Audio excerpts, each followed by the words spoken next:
So Qabil, who wants to marry his sister because she's more beautiful, he brings up to his father and he says, you know, I want to marry her. She's more beautiful. Uh, what should I do? And Adam alayhi salam says, this isn't allowed, of course, but if you want, then make a qurban, make a sacrifice to Allah subhanahu wa ta'ala. And so Qabil, he was a crop farmer. He was a farmer. So he took some crops from his field and he put that as his qurban. And Habil, who was a shepherd or who had livestock, took a ram with horns as his qurban. One thing that's very different about qurban in the time of the Prophet sallallahu alaihi wasallam, or I'm sorry, in the time of Adam alayhi salam, is when they wanted to make the sacrifice, they would put it on top of a mountain, and Allah subhanahu wa ta'ala would show which one was accepted, because fire would come down and take it. Fire would come down and eat it. SubhanAllah. And so when they put their qurban up on top of the mountain, the fire would come down and devour the ram of Habil. And so, of course, this frustrated Qabil very deeply, and Habil says to him, إِنَّمَا يَتَقَبَّلُ اللَّهُ مِنَ الْمُتَّقِينَ. Allah subhanahu wa ta'ala, He accepts the qurban from those people who are muttaqeen, those people who have taqwa. Because the reason in the first place that he was trying to make this qurban was why? To marry his sister. And on top of that, he didn't put even the best crops that he had. He put some kind of moderate crops. Habil had taken one of the best rams that he had and used that as qurban with real sincerity and with real ihsan. And so, of course, none of us have seen, the qurban being taken by fire in these days. So how is it accepted now? How do we know when our qurban has been accepted? This is something, the knowledge lies with Allah subhanahu wa ta'ala, and we will get into what it means for your qurban to be accepted. Some of the benefits of our qurban not being taken, by fire miraculously is that we actually get to eat from it. We actually get to benefit from this blessed sacrifice.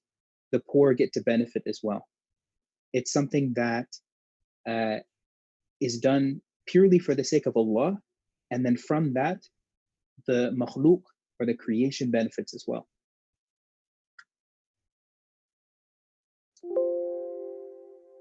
Now, qurban, it follows throughout history through the story of different prophets. Some of the other tests about sacrifice have to do with the trials of Ibrahim alayhi salam. And it's because of the trials of Ibrahim alayhi salam that we have many of the steps of Hajj, many of the steps of pilgrimage in the modern day, or in the time of the Prophet sallallahu alaihi wasallam as well. So for those of you who are taking the Arabic class, we're familiar with the name Azar. So the first test that Ibrahim alayhi salam had was with his father Azar. His father Azar was an idol maker. And so he used to make the idols that the people worship. And Ibrahim, he goes to his father and he says, I see you and I see the people in such a great error. And he tells his father, don't worship shaitan, you turn away from this. You're making things with your own hands and then worshiping it. It doesn't make sense. And his father says, if you don't stop, if you don't stop, there's going to be a problem. I'm gonna, beat you, kill you, kick you out, whatever it is. And as we know in the story of Ibrahim, his people got together and tried to launch him into a huge fire. But the test of sacrifice here was that his own father was against him. The person who, of course, he loved so much. And Ibrahim alayhi salam continued making dua for him until he passed away and he could no longer make dua for him. But his test of sacrifice was to leave his home and to leave his father for the sake of Allah. SubhanAllah. So this, we see Ibrahim at a young age has already tasted sacrifice. The second major test in his life comes later after he migrated to Palestine. And so at the age of 86 years old, he had a son, Ismail alayhi salam. And he was commanded by Allah subhanahu wa ta'ala to bring Ismail and his mother and leave them in the desert. To leave them in the desert, which would become Mecca later on. And this was something, subhanAllah, after so many years, 86 years, he hadn't had a son. And now Allah subhanahu wa ta'ala is telling him, okay, now take the son that you have and take, his mother and leave them stranded. And this was something, of course, very difficult for Ibrahim. Ibrahim is Khalilullah, close friend of Allah subhanahu wa ta'ala, and he has a lot of taqwa. He has a lot of tawakkul. He has a lot of trust in Allah, and he really knows that Allah subhanahu wa ta'ala, for lack of a better term, will come through for him. But still, he has to leave his son in the desert. And he constantly would make dua for them, so on and so forth, until later on he was allowed to return to them. So this is the second story of sacrifice within the kind of bigger picture of Ibrahim alayhi salam's life. The third test is one of the most trying things in the life of Ibrahim alayhi salam, and it again had to do with his son Ismail alayhi salam. When Ismail alayhi salam was at the age of 7, Ibrahim received a dream. And as we know from our aqidah, that the dreams of prophets are one form of their revelation. The shaitan doesn't come to them in their dreams like he does with us and make us think all these things. It's correct. It's haqq. So he received this dream when Ismail was 7, that he was to sacrifice his son. And so he goes to his son and he says, what do you think? And his son says, Inshallah, you will find me from the people of sabr. You will find me from those people who are patient and also content with the will of Allah subhanahu wa ta'ala. And he says, do what Allah subhanahu wa ta'ala has commanded you. فَفَعَلْ مَا تُؤْمَرُ.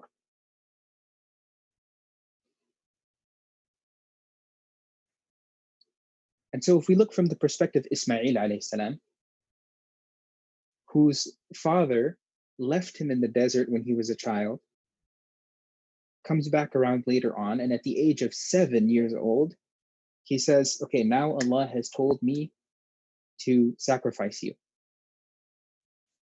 At that point, I think most people would run away from home. That seems to be the next logical step. But Ismail alayhi salam, that tawakkul, that trust in Allah subhanahu wa ta'ala was instilled in him from that young age. And of course, wasn't something that was easy for Ibrahim alayhi salam. I think a lot of people, they look at the story of Ibrahim alayhi salam and they say, oh, well, he was a prophet. Of course he trusted Allah. Well, that doesn't mean that he doesn't, love his son very much. The son who he raised and the son that he became attached to, his, first son, or rather his,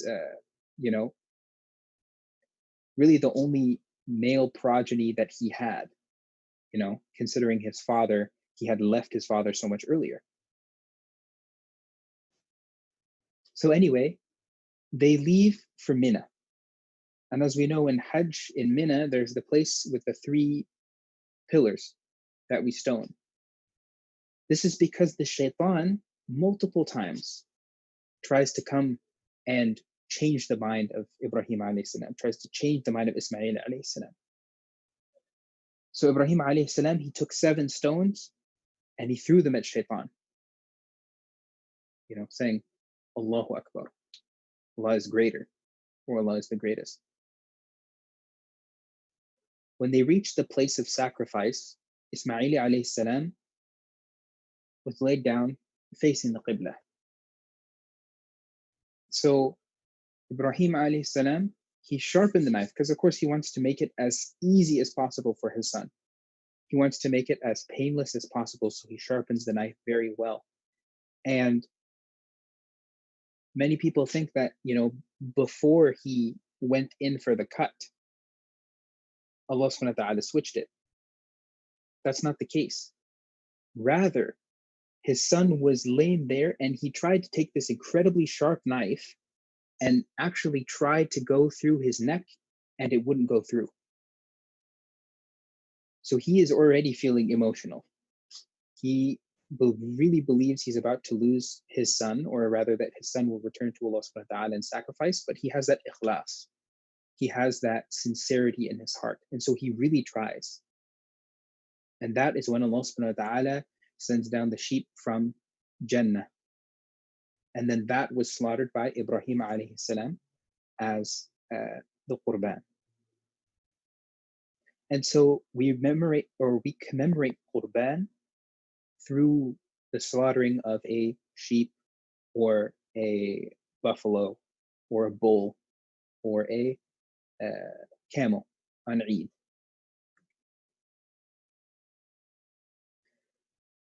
So now that we know a little bit about the history of qurban, it's important for us to look at the merits. Why should we do qurban? First of all, qurban is something that is wajib upon those who have the nasib. It is something that is incumbent upon those who have a certain level of wealth. For those people who are unable to physically do the qurban themselves, it is okay to have someone else do it. But the best thing to do is to either do it yourself or to watch when your qurban is done.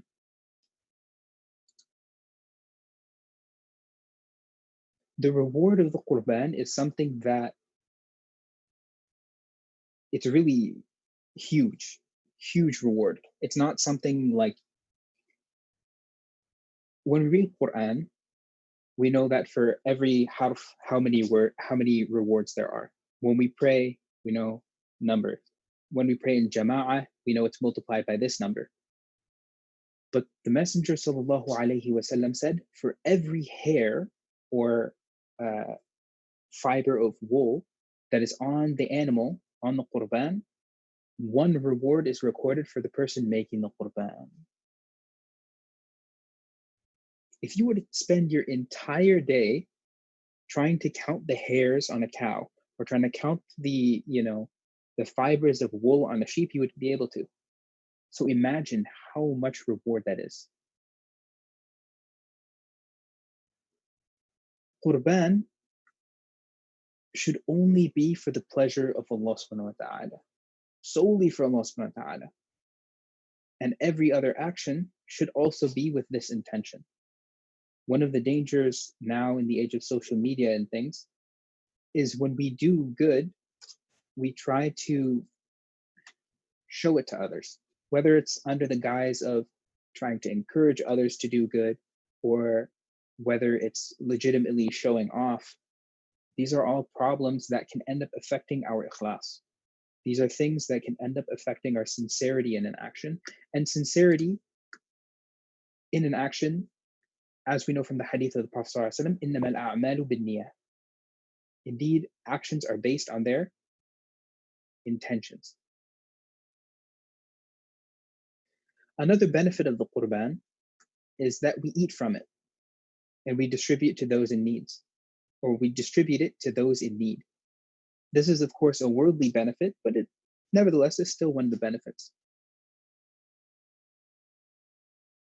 There's a really beautiful story about a sheikh, Arif Billah, known as Sheikh al-Hind, the Sheikh of India. And he had a habit or a tradition that he would do is every year he would buy a qurban.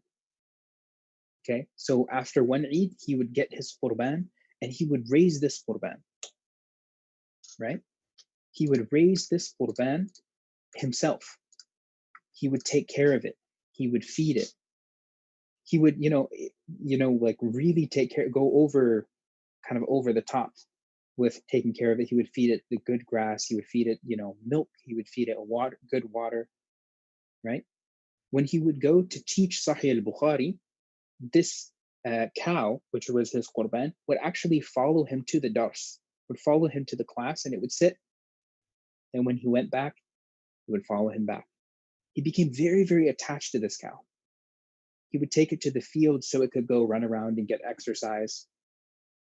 And when Eid approached, he would take henna and he would put it on the cow to beautify it.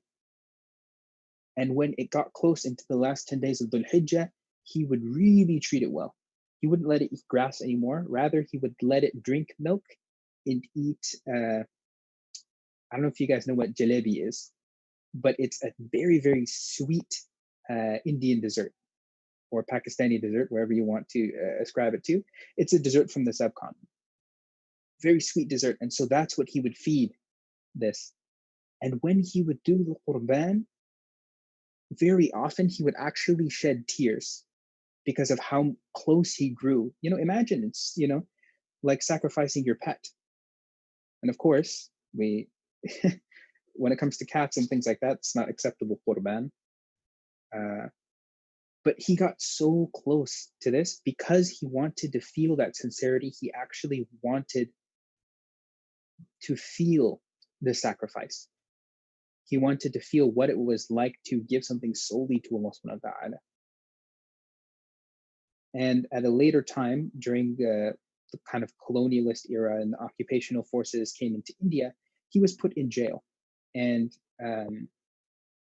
typically they weren't allowed to slaughter in jail, but he was able to get a goat and slaughter it for the qurban.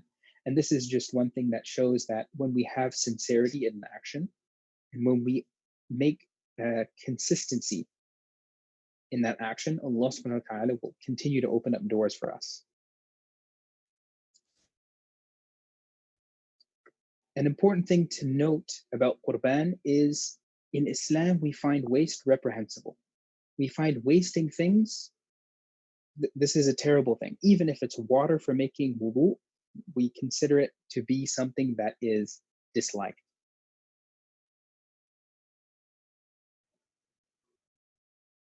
When a qurban is done, typically every part of the animal is given in charity or used in some way. In fact, often what they would do is they would take the hide or the skin of the animal and they would turn it into leather, make shoes, make bags, whatever else was needed. That, or they would sell the skin, and the money that they got from selling the skin was also sadaqah. You can't keep that money, it's part of the sadaqah.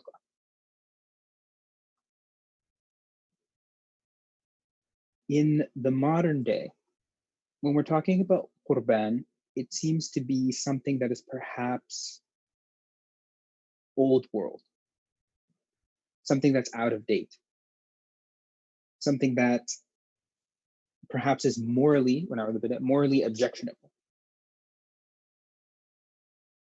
Personally, I think that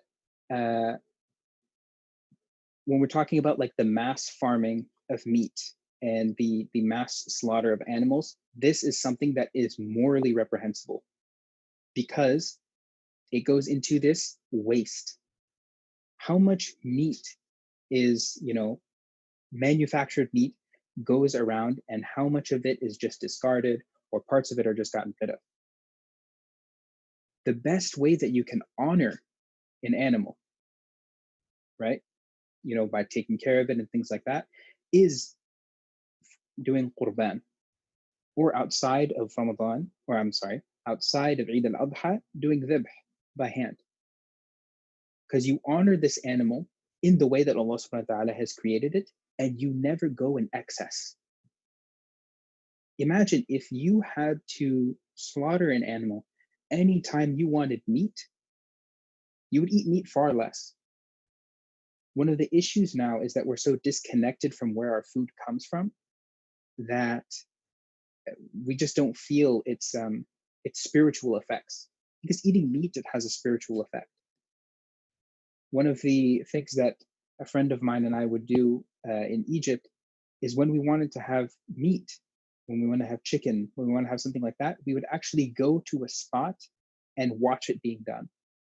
Making sure, first of all, that it's halal. And second of all, making sure that we're not disconnected from the reality.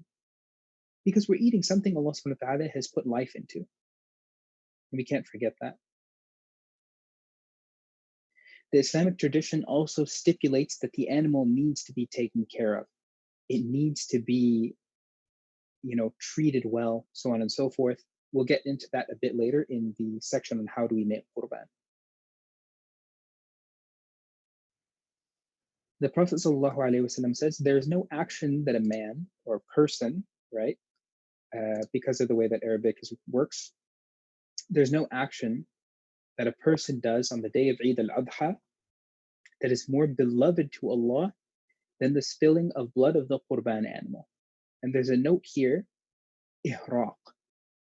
Ihraq doesn't mean spilling of blood. Ihraq means to work towards something, to strive to something, to put effort into something, right? So it's acknowledging that this isn't something that's easy.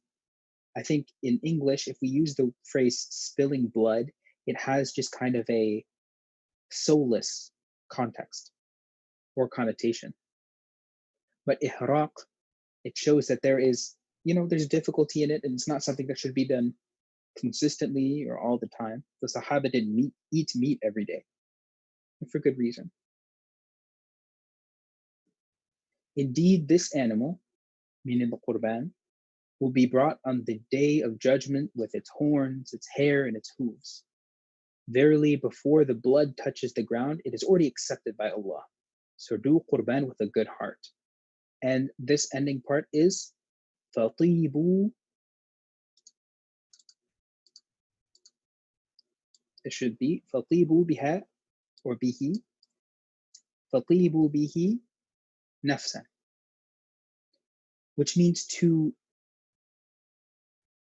make yourself good with it, or to beautify yourself with this action, right? An important note here is that before the blood touches the ground, Allah has already accepted it. What does that mean? It goes to the ayah that Allah subhanahu wa ta'ala says, neither the flesh nor the blood of the animal reaches Allah, but it is what is in your heart. It is that actual taqwa. It is the action itself that is beloved to Allah subhanahu wa ta'ala. And that's the reason we can eat from it and so on.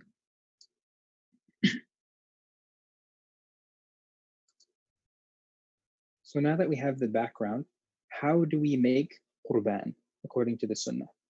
And inshallah, those who are mustahiq in doing so, the people who are planning on going to do the dhibh, the actual practical steps will be explained to you. What I want to refer to in this is the sunnah. What needs to what needs to be remembered. And then inshallah afterwards, I will send a PDF with kind of like specific breakdowns. What are the preferences in qurban? When we do qurban, we have to have taqwa. We have to be aware that what we're doing is solely for Allah subhanahu wa ta'ala. And we have to be aware that we are not, the blood is not going to Allah subhanahu wa ta'ala. We don't do blood sacrifices in Islam. But rather, we sacrifice from that which we have, from what we have wealth-wise. We sacrifice from the things that we hold dear in order to attain the reward from Allah subhanahu wa ta'ala. And so we must do it fearing Allah subhanahu wa ta'ala, or being aware that it is for Allah subhanahu wa ta'ala. Another thing is we must invoke the name of Allah subhanahu wa ta'ala. You must say Bismillah, or you must say Allahu Akbar, right? If one forgets, a Muslim, if they forget and they do the dhibh, then it's still halal. But if one intentionally leaves out the name of Allah, it's not halal even. It's considered carrion. It's considered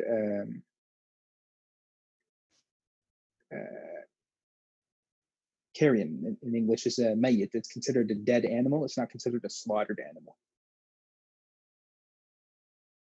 Another preference is we must feed others from it.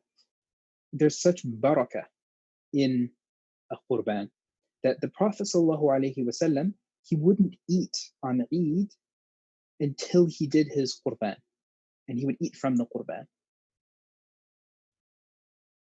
And again, we must have sincerity, because neither the flesh nor the blood reaches Allah. What reaches him is the righteousness from you.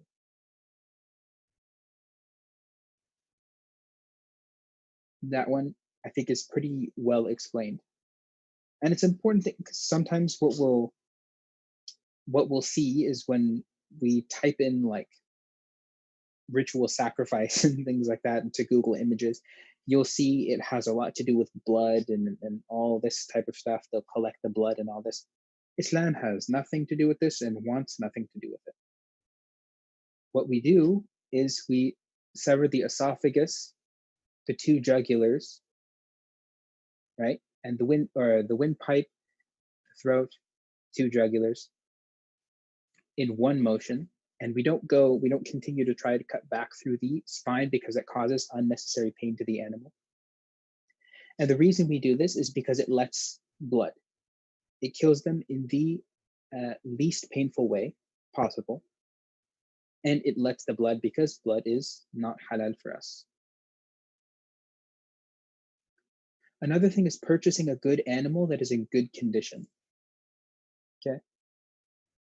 When purchasing an animal, we have to make sure it's not too old, right? Otherwise, the meat, it's just not usable, really.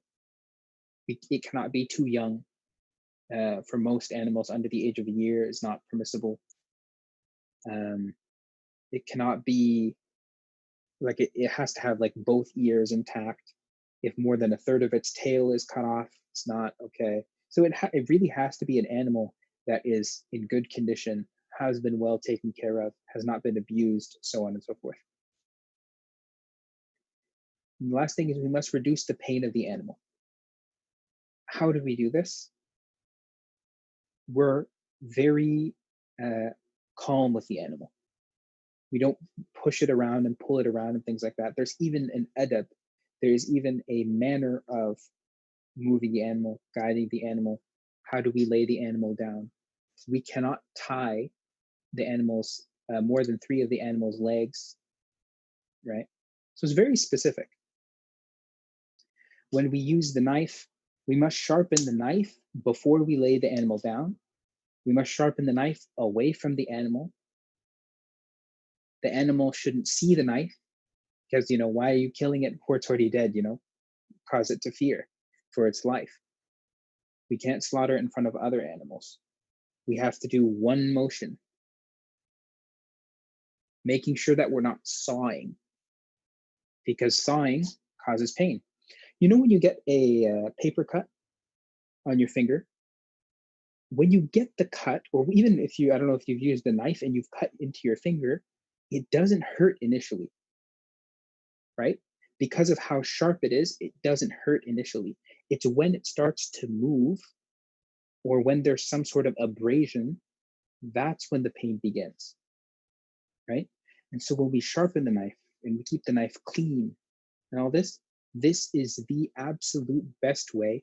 If you're going to kill an animal, if you're going to sacrifice an animal, this is the way to do it.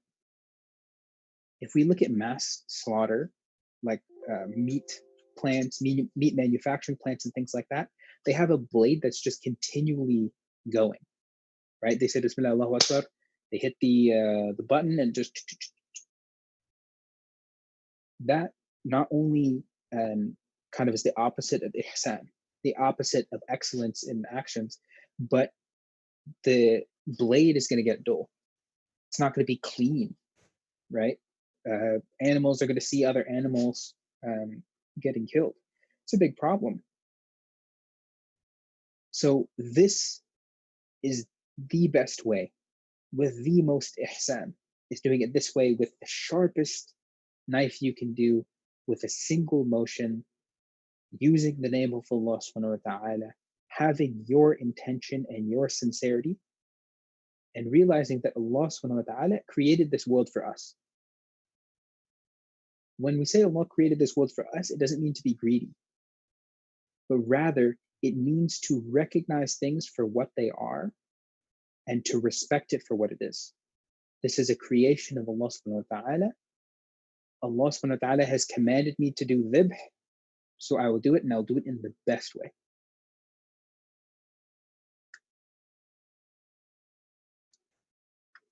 So from the Sunnah, we have dua that the Prophet ﷺ would make when doing dhibh. There's an account of the Prophet ﷺ having a black and a white ram or sheep that he had slaughtered. And this was the dua that he made. And this is the Sunnah dua to make. You'll also recognize it as dua al-istiftah.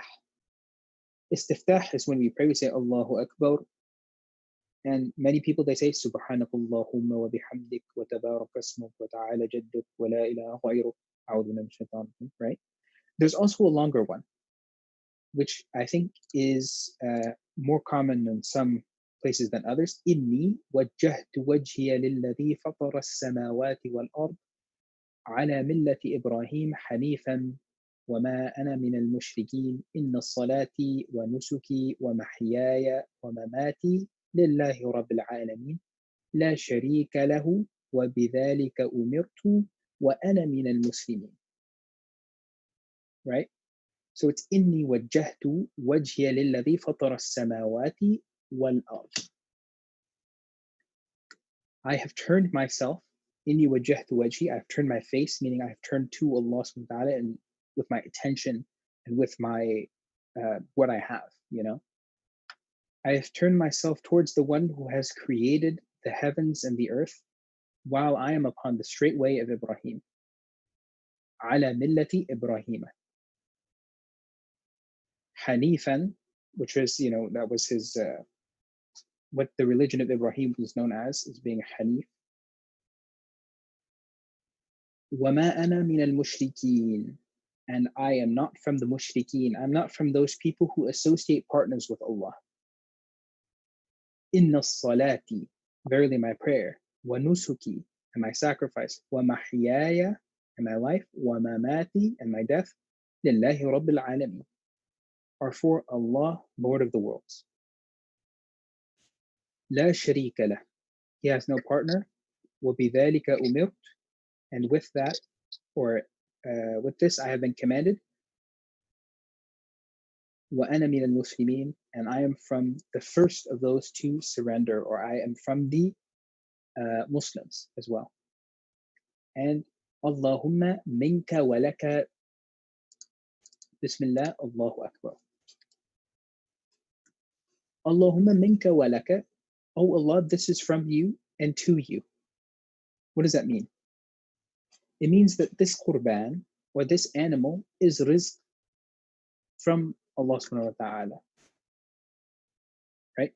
It is something that Allah subhanahu wa ta'ala has also given you the opportunity to do. Not everyone gets the opportunity to do qurban, and we ask Allah subhanahu wa ta'ala to give us all the opportunity and the tawfiq to do qurban.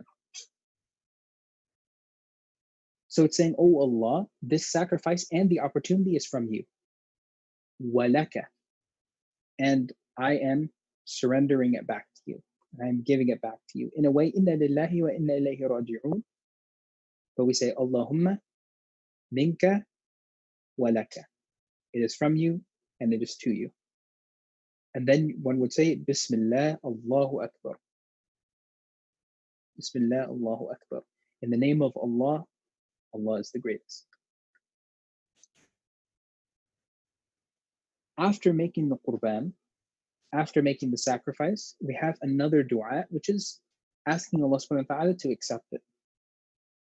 Allahumma taqabbalhu minni kama taqabbalta min habibika Muhammadin sallallahu alayhi wa sallam wa khalilika Ibrahim alayhim as-salatu was-salam.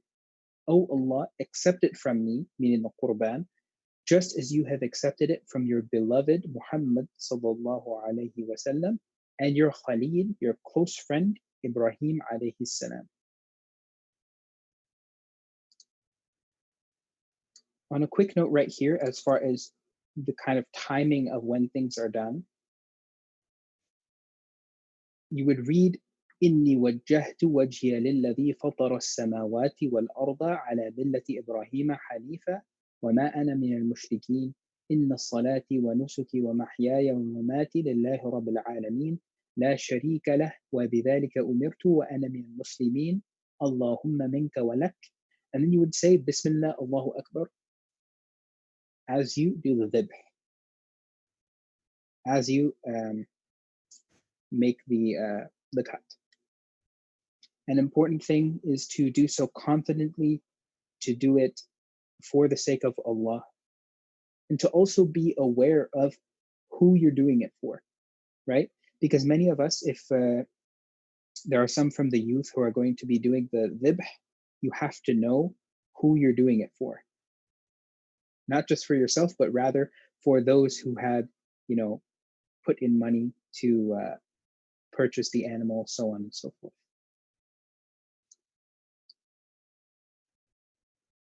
And so with that, Wallahu A'lam, and we ask Allah subhanahu wa ta'ala to make us from those who are mustahiq in following through with this great amal, which is qurban. And we ask Allah subhanahu wa ta'ala to bring us to that occasion, as only Allah subhanahu wa ta'ala knows what lies in front of us tomorrow. وصلى الله على سيدنا محمد وآله وصحبه وسلم.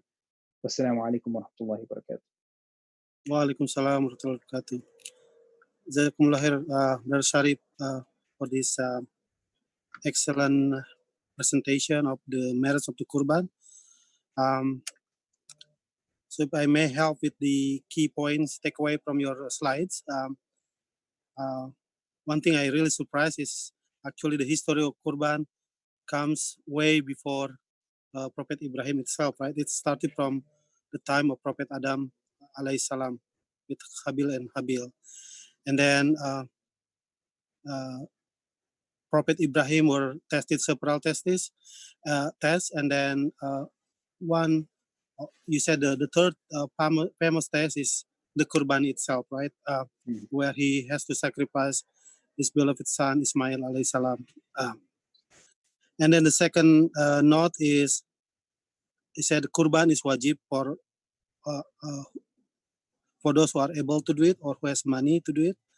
And this is to be done every year, not like one a lifetime. So once every year, you can choose any type of livestock that you are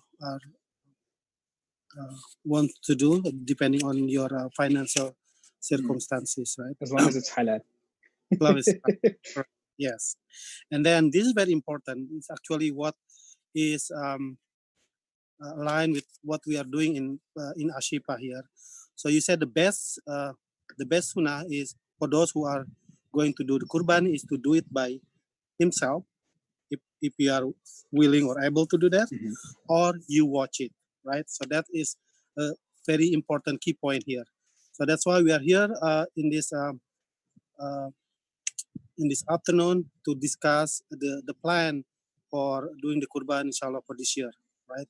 So as you may already know, Ashipa this year, inshallah, will do the we call it Qurbani Mandiri in Indonesia, which is we'll do Qurban by ourselves, meaning we'll do sacrifice, we'll choose the livestock, we'll slaughter it, we'll clean up, and all the things until we also distribute it to the local needy and other community members, inshallah. So I think, and then also there are several important dua in your slide, Brother Sharief. So hopefully after this session, you can share that slide to us so we can kind of like take a look the dua and then memorize it before Eid itself, right? Okay, so I think if you have a question, you can unmute yourself, and then ask question directly, right? Is there anybody who want to ask question?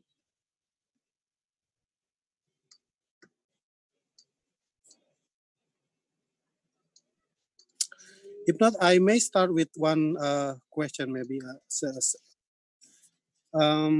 there are a lot of operational aspects during the Qurban, right? One thing that we experienced from last time is the way we have to treat the animal, right, should be ihsan or with mercy. But then if you are dealing with a cow or a bull, it's really hard, right? Because there's big animal, super strong, and then Yes. if you don't know what to do, it will hurt yourself, right? So what we noticed from what we did last time is they did they used stun gun. They kind of like shoot on the head, and then Mhm. the cow fall down, and then immediately we slaughter it, right? So he said this will make our job a lot easier, and then also he said uh, it will less stress for the animal. So what do you think, Brother Sharif, in this case, Mm. using stun gun? Yeah, there's I believe the ulama in Malaysia have Mhm. were contacted in something very similar that they do in Australia and New Zealand. Yeah. They also use a stun gun. I would default to their opinion. They say it is permissible. Okay. Yeah, Alhamdulillah. Yeah. yeah, because it is different. There's a difference if you were to knock out the animal, Hmm. you know, not like this, obviously, but if you were to knock out the animal, it will cause harm to it when it wakes up. Right. That's the Yeah. big difference. With the stun gun or the stun thing that they do, basically it just immobilizes the animal. And Right. after a period of time, they wake up like nothing happened. Correct. Yeah. Right. So that is a key difference between just knocking it out and using the proper stun technique. Okay. Thank you so much. Yeah. So as I said earlier, that Asipa is going to do, inshallah, the kurbani. So we have two alternative places where we can do the kurbani. The first alternative is in Blaine, and the second one, which is still under negotiation, is in Arlington, which is closer to us. But the one in Blaine is already established. They have all the permits from the government. They do have a lot. They do have a proper equipment uh, from the slaughter, the machine, and everything. So his establishment is ready for us to do this.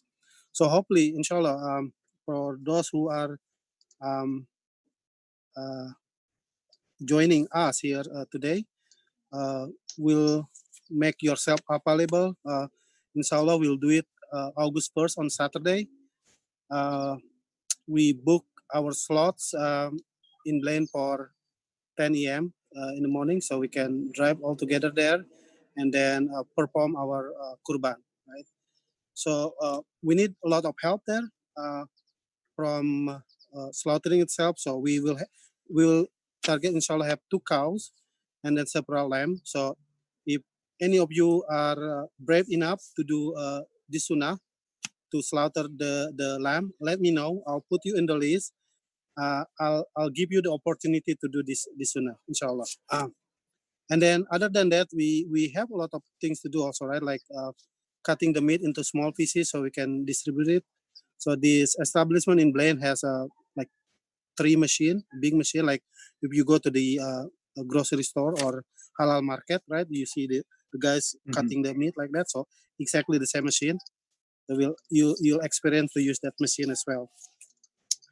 Okay, so coming back to you, do you have anybody have question?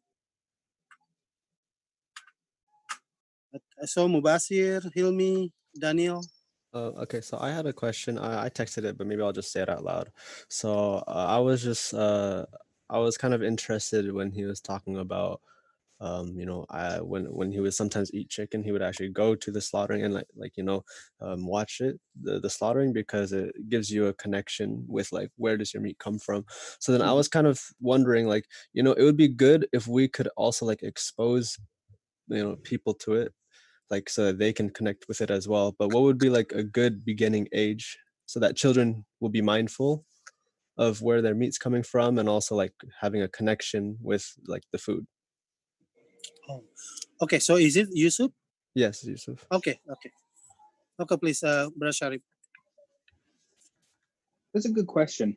I think, especially living in kind of like a modernized world, it would be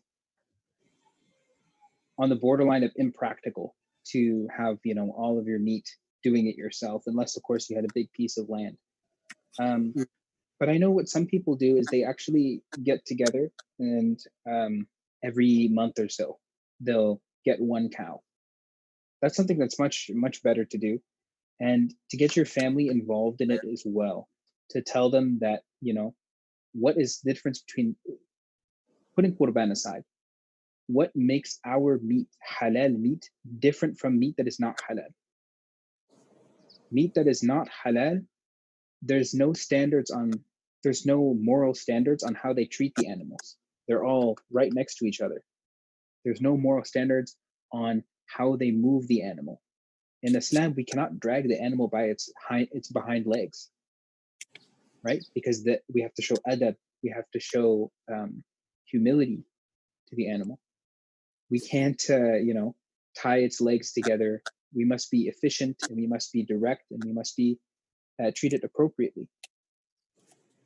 Halal meat, that is the way to do it, right?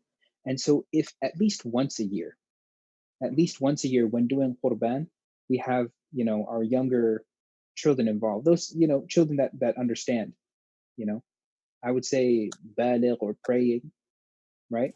So when children start praying, they realize where their meat comes from. There's often discussions in school at very young age about veganism, which veganism, if you are doing it for more reasons, alhamdulillah, it's fine. But you cannot deny that Allah subhanahu wa ta'ala has made the Qurban wajib, and you cannot deny that Allah subhanahu wa ta'ala has made it for you to do. Me, I agree with vegans in that mass meat, this whole market of mass meat, is absolutely immoral. You know, it contributes to waste, it contributes to greenhouse gases and things like that. So we as Muslims, we have to understand that we are in the higher moral ground. Allah subhanahu wa ta'ala has said, if you eat meat, this is the way to do it. This is the way to treat the animal correctly. And you know, when our children are baligh and they have an understanding, when they begin to ask questions about perhaps veganism or perhaps ethics and things like that, perhaps around then would be a good time to be like, this is how we as Muslims do it. Come along, let's do qurban. Okay, thank you so much. Yeah, I guess if outside of Kurban, if we are interested to do this, to practice this,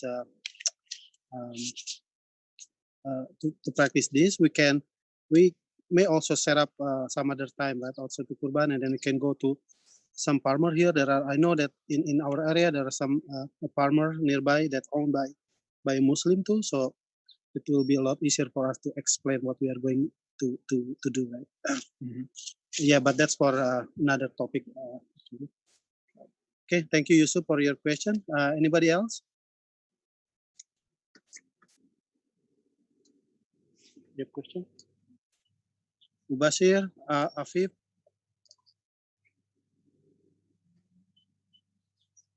So, as an update, right? As of today, I received participant for the Kurban. Today I have one cow plus one seven of the cow, so 8 participants. So as you know that for cow we can split one cow into 7 people or 7 families. So far I received 8 already, and then there are 8 lambs, right? So there's a lot of uh, uh, opportunity for you if you want to try doing this sooner. Okay, Pak Gandung, anything to say? No, that's it. Thank you. Jazakallah khair, Pak Sharief. MashaAllah, it's excellent presentation. Okay, Just a so quick note, sure. For those who are mustahiq in doing the dhibh, what are some things to expect? Right? It's not an easy thing. It's a very kind of a powerful thing when you take the life of another living creature, right? Yeah. And so it's important to do it with taqwa. Important to do it, you're doing it for the sake of Allah subhanahu wa ta'ala, right? That's if you keep that and you say this is for Allah, that emotion, perhaps even sadness or any sort of difficulty you have with it, Allah subhanahu wa ta'ala will reward you based on that. Another thing is when you actually cut and the blood comes, there's a smell that will perhaps make you cough and things like that. It's a very iron metallic smell. So just to be aware of that. Right. Yeah. Yeah. Once you are in the place for the kurbani, in the first 15 minutes, maybe you'll feel that sensation, but after that, since your body will be adjusted, so because you will be there for several hours, so I think inshallah you'll be okay. And of course, we are still have to comply with the COVID-19 protocol, so we'll also make sure that we all have masks and then doing social distance, things like that, as much as possible. Okay, last chance. If you have anybody else, if you have a question. No? Okay, so just to elaborate one more time, inshallah we'll do the kurbani on August 1st, which is Saturday, at 10 p.m. So if we are going to Blaine, the travel time from Everett, assume Everett is the best, to Blaine is around 1 hour and 15 minutes, 1 hour 20 minutes, depending on the traffic. So I will 10 p.m. or a.m. a.m. 10 in the morning. Yeah. Okay. So the Eid itself, I think inshallah will be Thursday or Friday. But then we are still allowed to do the sacrifice during the Tashrik day, isn't it? Yeah. Okay, so if you don't have any question, that's all for today, inshallah. Before I let you go, I'll ask one more time, Brother Salif, to make dua for all of us.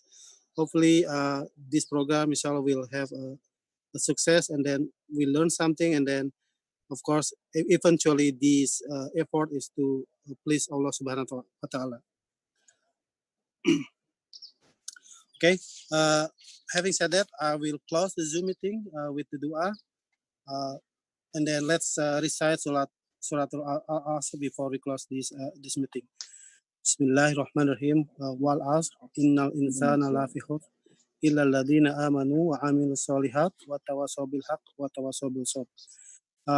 Again, thank you, Brother Sarif, for your time and your presentation. Thank you, Pak Rahmat, for your Zoom meeting and Pak Gandung. Inshallah, we'll